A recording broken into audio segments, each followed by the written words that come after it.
welcome you today, Lord. Hallelujah. Bless my heart. Bless my soul. Hallelujah. Ang Diyos ang siyang magpala. I will come. Hallelujah. Sabi ng Panginoon, ako'y paparayan at ako'y magpapala, mga kapatid. Sa mga nais ng gusto ng pagpapala, amen, hindi na kinakailangan tatawagin pupunta sa altar. Hallelujah. Maluwang pwede dito, mga kapatid. Pwede lumuhod, mga kapatid. Pwede sumiksik dito. Nandyan yung lingkod ng Diyos, manalangin. Come on. Hallelujah. Hallelujah. Huwag kang maya, huwag kang matakot tumapit sa altar. The altar is a secret place between God and you, mga kapatid. He will bless. Hallelujah. Everybody say, praise the Lord. Praise the Lord. Amen. Thank God for the altar. Amen. Sabihin natin, altar! Altar. May na altar! Altar. A place of humility. Amen. Dito sa altar, nandoon yung pagpakumbaba. Yes, Lord. Ito yung kagandahan natin dito sa gawain ng Panginoon. Walang pataasan dito. Lahat ay bababaan, mga kapatid. Hallelujah. Mapalad ang mababang loob. Hallelujah. Amen. Hallelujah. The altar is a place of humility. Hallelujah. Ito yung sekreto na meron tayong kalakasan. Ito yung sekreto na meron tayong pagpapala. Dahil merong altar. May lugar para sa mga anak ng Diyos. Hallelujah. At ito yung lugar na tayo ay magpapakumbaba sa harapan ng Diyos. Everybody say amen. Hallelujah. It's a place of humility. Hallelujah. Dito mo ibuhos sa altar. Amen. Amen. Pag meron kang hallelujah, commitment sa Panginoon, ibuhos mo yan dito sa altar. Hallelujah. Wala man tayong gaanong kalaki, kalawak na lugar, mga kapatid. Praise God. But I tell you, pag sinabi tayong lapit sa altar, lalapit tayo sa altar, mga kapatid. Hallelujah. Praise God. Dahil ito yung lugar. Hallelujah.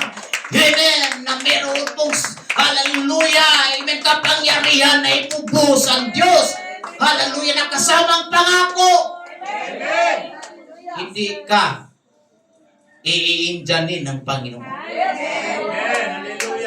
Gusto mong makipag-meet up sa Diyos? Come to the altar.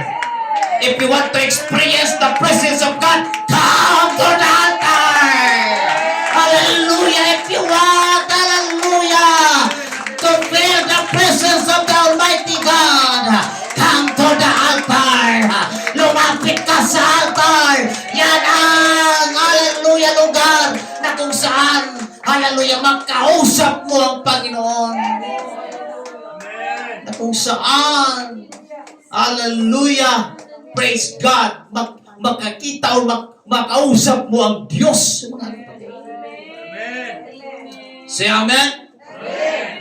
Hallelujah. Ito yung kagandahan, mga kapatid, na umattend tayo ng conferences. Maraming mga hallelujah. Pakihinaan lang po ng cellphone, please. Hallelujah. Merong tinatawag na mga mensahe. Everybody say amen. Mula pa nung conference, ang daming mensahe nasagap. General conference, hindi pa natapos yung mga mensahe. Meron namang mensahe pinigay kasi nagkaroon namang sectional conference. Kaya yung pastor niyo, pag mayroong conference, pastor, punta ka talaga ng conference. Kasi ang mag-benefits, hindi si pastor, pati kayo, mga kapatid. Hallelujah, maka-benefits na pagpapala. Hindi financial, but the power. Hallelujah, of His word, mga kapatid. Meron pong mga mensahe. Minsan matagal yung conference namin. Praise God. Hallelujah. Nagbase lang din kami. Praise God sa mensahe na ibibigay ng Panginoon. Ilan makikita yan sa pamamagitan ng panalangin at pagbabasa ng Biblia, mga kapatid. Kaya, pag prayer and fasting, ayaw ko magpa-istorbo, mga kapatid. Amen. Dahil, hallelujah, meron, basa meron, prayer. Mahabang panahon. Amen. Hindi ko pa tapos yung mensahe na ginawa ko, mga kapatid. May nakikita na naman ako ng another mensahe, mga kapatid. Hallelujah. Yan ang kagandahan. Come on, hallelujah. Pag meron tayong panahon, hallelujah, sa pagbabasa ng salita ng Panginoon. Meron tayong panahon, mananalangin, hallelujah. Sa pagluhod mo, mga kapatid. Amen. Hallelujah. Pinapakita mo sa Panginoon na ikaw ay nagpapakumbaba. At kung ikaw ay nagpakumbaba, amen, sabi ng Panginoon, ang Diyos naman ang magtataas sa iyo, mga kapatid. Hallelujah! Gusto mo, hallelujah, may angat, mga kapatid, magpapakumbaba tayo. Dahil ang Diyos ang magbigay, hallelujah, ng promotion.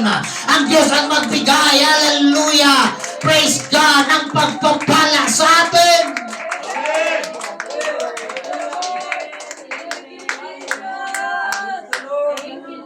Dahil ang lahat ng nagmamataas ay isinisipa.